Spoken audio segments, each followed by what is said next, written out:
Bonsoir. Bonsoir. Donc, je crois que tu étais déjà monté une fois la semaine Oui, dernière ou quoi? Voilà. oui, c'était il y a 2 semaines. Ah oui, tu es chrétien, c'est ça? Oui, voilà. Exact. Et Ok. j'avais une question sur, enfin, j'avais déjà demandé, mais maintenant j'ai d'autres arguments parce que j'avais pas bien regardé sur Jérémie 31, 31 à 34, Oui, ouais. sur la nouvelle alliance. Oui. Pourquoi déjà vous pensez que c'est pas Jésus? Enfin, c'est pas la nouvelle alliance que Jésus a mise en place.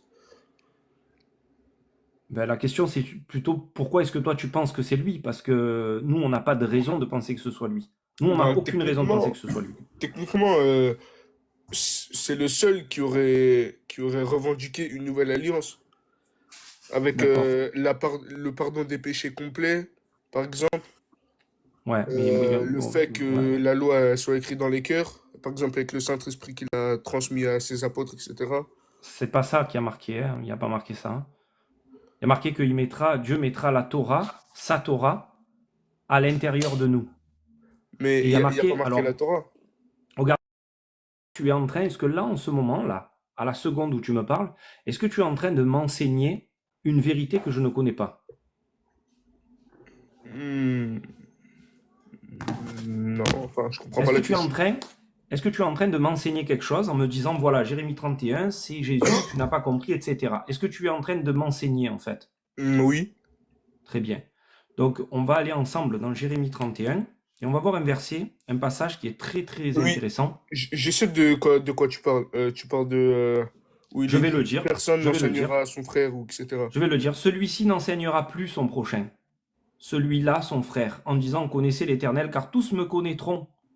Et en réalité, ce que ce soir tu es en train de faire, c'est précisément le contraire de ce qui est écrit dans Jérémie 31. Ça veut dire déjà, la loi, tu l'as pas à l'intérieur de toi, puisque tu ne la pratiques pas. En fait, là, il n'est pas marqué tu ne pratiqueras plus la loi. Il est écrit en fait, voici l'alliance que je ferai avec la maison d'Israël, maison dont tu ne fais pas partie. Donc déjà, Jérémie 31 ne parle pas aux non-juifs. Jérémie 31 parle en réalité à la maison d'Israël. On va même aller, parce que le verset, en réalité, l'histoire, tout ce truc-là, commence donc au verset 31 qui dit, voici les jours viennent, dit l'Éternel, alors les jours viennent, où je ferai avec la maison d'Israël et la maison de Juda une alliance nouvelle. Le problème, c'est que toi, comme la dernière fois, le musulman qui était monté, toi, tu ne fais ni partie de la maison d'Israël, ni de la maison de Juda. La maison d'Israël, la maison de Judas, c'est-à-dire c'est les Juifs, quoi, c'est ça? C'est les enfants, l'assemblée des enfants d'Israël, tout à Oui, fait. ok. Les disciples de Jésus faisaient partie de ces tribus-là? Oui, mais toi, est-ce que tu fais partie de ces tribus-là? Non. Et Donc vous? du coup, même si Jésus, admettons, il a fait cette nouvelle alliance, quel rapport tu as toi, ou quel rapport ont les chrétiens avec cette nouvelle alliance que Jésus aurait potentiellement fait? Mais les chrétiens, ça veut rien dire parce que les premiers juifs venaient de ces tribus-là. Enfin, les premiers chrétiens venaient de la tribu de D'accord. Juda Mais et est-ce de... que toi, aujourd'hui, est-ce que les 2 milliards de chrétiens d'aujourd'hui font partie des enfants de la maison d'Israël ou de la maison de Juda? Non. Donc, clairement, Jésus, l'alliance qu'il a faite, tu dis, ça serait fait avec la maison d'Israël, la maison de Juda. D'accord, à son époque, ok. Sauf que le problème, c'est que ça finit par impacter 2 milliards de personnes qui sont non juives. Donc, Oui, mais si le christianisme était cette nouvelle alliance, clairement, ça ne correspond pas avec le verset. parce qu'il y a 2 milliards de chrétiens. Oui, Mais, évidemment. les évangiles, ils enseignent que euh, Jésus a été tué et ressuscité pour le monde entier, pour l'humanité, pas pour... Oui, mais ça, dans Jérémie 31, ça n'apparaît pas. Moi, les évangiles, c'est ton livre. Moi, je n'y crois pas. Moi, tu me dis Jérémie 31. Jérémie 31 ne te parle pas qu'il va mourir, qu'il va être donné aux nations. Là, Jérémie 31, 31 te dit, je ferai avec la maison d'Israël et la maison de Juda une alliance nouvelle. Et en plus, clairement, concrètement, que si ce passage-là se serait réalisé, ben, on serait dans cette alliance, nous aussi. Concrètement, on n'y est pas. Donc, il y a deux raisons. Soit on est plus fort que Dieu, chasvé shalom, donc on s'est opposé à Dieu, alors que là, il y a marqué clairement qu'il va faire cette alliance, et à la limite, on ne pourra rien y faire, puisqu'il y a marqué non comme l'alliance que j'ai traitée avec leur père. Ça veut dire qu'en réalité, je ne vais même pas ni leur donner le choix, ni leur écrire sur feuille pour qu'ils l'étudient et qu'ils la mettent en pratique le mieux possible. Non, il te dit carrément, je la mettrai, ma loi, donc la Torah, à l'intérieur d'eux, je l'écrirai dans leur cœur, je serai leur Dieu et ils seront mon peuple. Il avec elle, c'est-à-dire la maison d'Israël, la maison de Juda. En réalité, ce qui va se passer, clairement, c'est ce qui est marqué dans le texte, la Torah, sa Torah. Il y a un problème avec la Torah. En réalité, c'est pas il y a un problème avec la Torah, c'est qu'il y a un problème avec le peuple d'Israël. Parce que le peuple d'Israël, c'est un peuple d'êtres humains. C'est des êtres humains. Et donc, quand ils ont reçu la Torah, chose qui n'est pas impossible à faire, c'est qu'ils ont ce qu'on appelle un mauvais penchant. Tous les êtres humains, on a un mauvais penchant, on est attiré par des mauvaises choses, on veut faire des choses graves, on est attiré par le mauvais, etc., etc. Et en réalité, la Torah nous a été donnée de manière extérieure à nous. C'est-à-dire que Hachem, il a donné des lois qui sont posées sur feuilles. Il les a données de manière extérieure. La Torah, elle est extérieure à nous. Et on doit aller la chercher, l'étudier pour la mettre en pratique. Là, Dieu, il dit, vous m'avez gonflé. Voilà ce qu'il dit Hachem. Vous m'avez gonflé. Donc, le temps viendra où je ferai une nouvelle alliance avec vous. Non comme celle que j'ai fait avec vos anciens et que vous êtes en train de faire mais que vous n'arrivez pas. Je vais faire autrement. Je vais prendre cette Torah, ma Torah, il dit Hachem, donc les 613 commandements, et je vais les mettre à l'intérieur de vous. C'est-à-dire qu'en réalité, vous allez les faire parce que ça va être comme inné, parce qu'ils seront à l'intérieur de vous. On n'aura plus de difficultés pour mettre en pratique la Torah en réalité. Tu vois, comme par exemple le Shabbat qui est éternel, Pessah qui est éternel, toutes les mitzvot qui sont éternelles. Et voilà ce que le verset te dit. Sauf que quand tu me dis, oui, le Saint-Esprit, pas le Saint-Esprit, il n'y a pas marqué tout ça. Ça n'a strictement aucun rapport. Le roi HaKodesh, il est marqué dans les textes de Mais ça l'Ancien Testament. peut être interprété comme ça. Mais tu peux interpréter même autrement si tu veux. L'islam l'interprète autrement. L'autre jour, un musulman, il est venu et il m'a dit la même chose que toi, mais avec l'islam et Mohammed. Donc ça aurait été intéressant s'il monte et qu'il discute avec toi. Qui est vraiment la nouvelle alliance? Est-ce que c'est l'islam ou le christianisme? Mais le problème, c'est que au début des évangiles, etc., il est expliqué pour accomplir ce qui a été écrit dans l'Ancien Testament. Alors que, enfin, c'est Et théologiquement alors? parlant, ça se suit, alors que l'islam, ça se suit pas. Non, ce que Jésus est et ce que vous êtes ne suit pas théologiquement le Tanakh. Jamais de la vie. Jamais de la vie, pas du tout. Vous croyez qu'un homme est Dieu, ça suit pas le Tanakh. Vous croyez que Jésus est le Messie, le Mashiach, alors qu'il n'a été ni oint, il n'a pas de papa, il fait pas partie de la tribu de Juda, il n'a pas Joseph, été roi Joseph, d'Israël. Joseph, il est de la descendance de David, Très bien. Est-ce que Joseph est son père biologique à Jésus? pas biologique. Donc c'est pas son père. Donc ça veut dire que Jésus n'a pas de tribu, il descend pas de David par le Zéra. La chose, elle est claire en fait. Il n'a jamais été roi. Est-ce qu'il s'est assis sur le trône de David? Même Luc lui-même dit il va s'asseoir sur le trône de David. Et bizarrement, il s'est jamais assis sur le trône de David. Donc même Luc, dans son Il est où le trône évangile, de David actuellement? soit imitote, ben sur la terre, il est où le trône de David? Oui, mais Il est à il est où? Enfin, Jérusalem. dans quelle ville? Mais tu crois que c'est genre une chaise qui a camouflé quelque part dans une pièce et qui doit s'asseoir sur cette Non, chaise-là? C'est ça que tu crois? Donc justement, Ah. il peut Alors pas, je vais t'expliquer. Quand ça veut dire le trône de David, ça parce veut que dire c'est sa plus royauté. spirituel. Non, non, c'est pas spirituel. C'est sa royauté. En fait, il doit s'asseoir à la place de David dans sa royauté. Il doit restaurer le royaume de David. Je vais demander une intervention de mon ami Yehou qui va juste me donner le Ouais. passage, s'il te plaît, de la Matériel. reconstruction de C'est ça. la tente de David, s'il te Ouais, plaît. bien sûr. En fait, pourquoi ça va être matériel? Ça va être très simple. Ça va être une question en même temps pour toi, TV. Il y a une promesse dans Amos, chapitre 9, verset 11. Il est dit que, en ce jour-là, je reconstruirai la hutte de David, en fait, comme elle était autrefois. Donc, la hutte, la tente, ce que tu veux, donc la royauté, la maison de David comme elle était autrefois. Il est bien dit, je reconstruirai, je rebâtirai. Je vais te Voilà. poser et il est dit comme autrefois. Je vais te poser la question. La maison de David, donc le trône, en fait, cette royauté, elle était où comme autrefois? Elle était dans le ciel, elle était spirituelle. David, il avait quoi? Une royauté spirituelle dans le ciel? Non. D'accord. Bah, je pense que Voilà. tu as la réponse. Voilà. D'où tu as les promesses. Je reconstruirai la maison de David comme elle était autrefois. Donc moi, honnêtement, si je lis la Bible, comme ce que vous appelez la Bible, le Tanakh, la royauté de David, le trône de David, bah, comme c'était autrefois, il était à Jérusalem. C'est ça une royauté, c'est ça le trône. Quand l'expression trône ne veut pas dire forcément une chaise, une chaise camouflée. Bon, je te laisse, mais en tout cas, c'est comme autrefois, c'est ça en fait. C'est une reconstruction de la maison de David. Et Ésaïe 53 aussi, vous pensez que c'est réfutable à propos de Vous, c'est Jésus? réfutable totalement. Hier, j'ai réfuté par exemple, on a parlé avec, donc tu n'as pas vu le live, il y avait un live avec Nathanaël. On a fait un co-live où on a expliqué justement ça, donc Ésaïe 53, mais je crois que je t'avais parlé de Ésaïe 53.9, non? Non, j'avais quitté le live. D'accord. Donc si tu veux, je peux t'expliquer ça. juste ce passage-là parce qu'il est très intéressant. Et en fait, Ésaïe 53.9, si jamais tu le lis, est-ce que tu as la possibilité, toi, d'avoir accès Oui, oui, oui, oui. Alors, si tu veux prendre Ésaïe 53.9, on va le regarder ensemble, comme ça, tu vas voir où est l'erreur. Je te laisse d'abord lire ta traduction que tu as, et ensuite, je vais t'expliquer le vrai truc. Donc, sur un seul verset, hein, puisque Ésaïe 53 correspondrait totalement à Jésus, d'accord? Donc, si un verset ne marche pas, il est évident que du coup, on ne parle pas de Jésus. Même si dans les autres versets, ça pourrait sembler lui correspondre. Mais là, on va voir juste le verset 9. Vas-y, je t'en prie, je te laisse lire.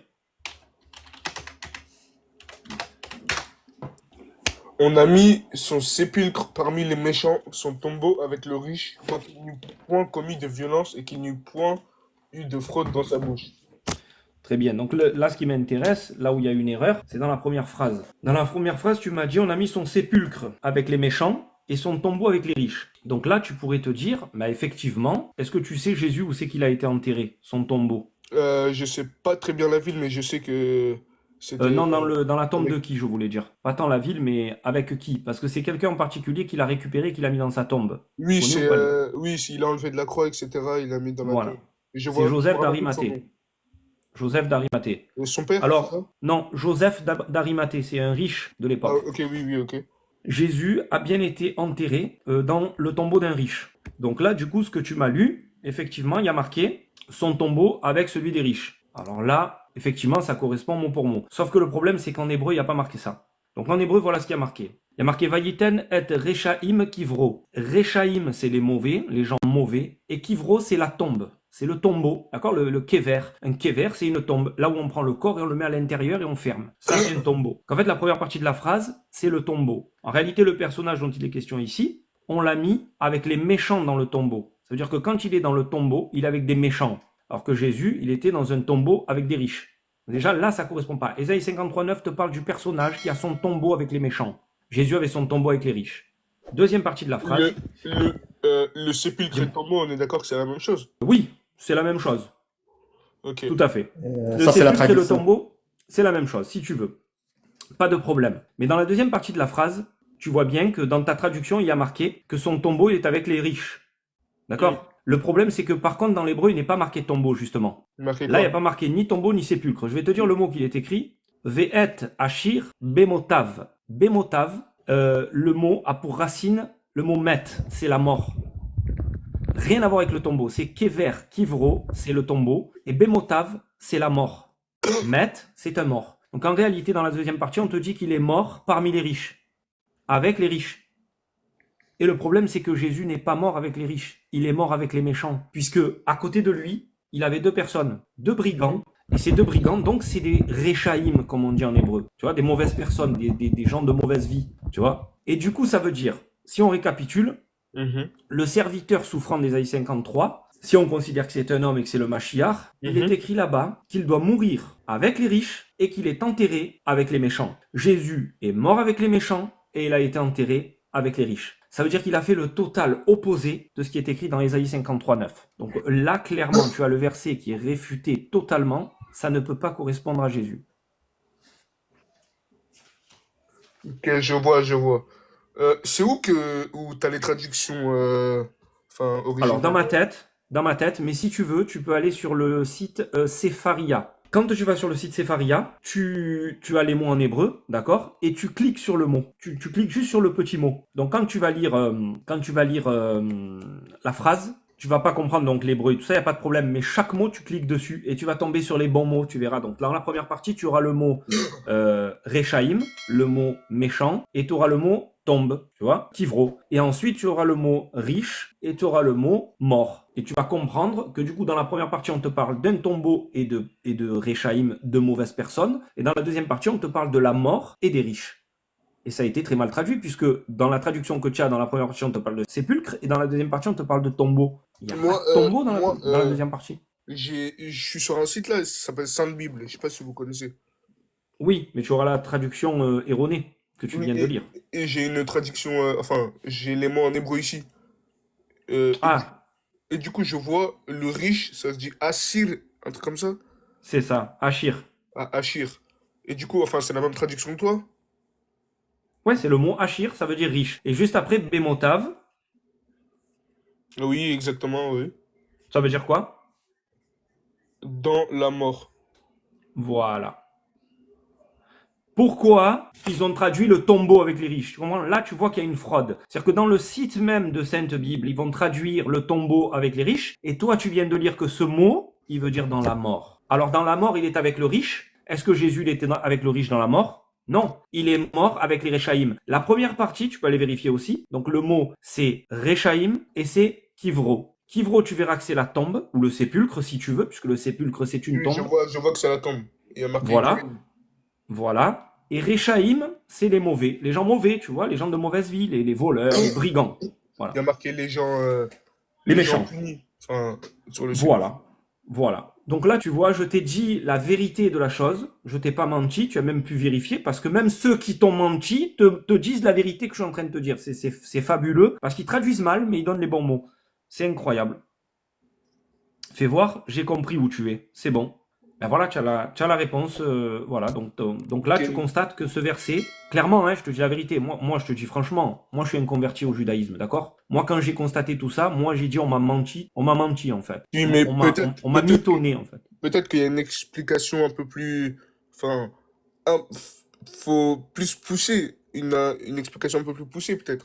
Oui, oui, quand on accepte la théologie chrétienne, c'est-à-dire la doctrine. Si tu acceptes, en fait, si tu acceptes pour vrai ce qu'on te dit, à partir de là, tu vas aller chercher dans le Tanakh ce que toi tu cherches. Et là, tu vas dire non, c'est pas ça, faut approfondir, faut chercher, faut machin. Mais si tu prends les choses comme je les ai prises moi, c'est-à-dire que d'abord tu lis le Tanakh, tu constates tout, tu vérifies tout, tu prends les choses telles qu'elles sont, tu te notes les critères. Ensuite, on t'amène Jésus et là tu vérifies. Tu constateras qu'il rentre pas dans les cases.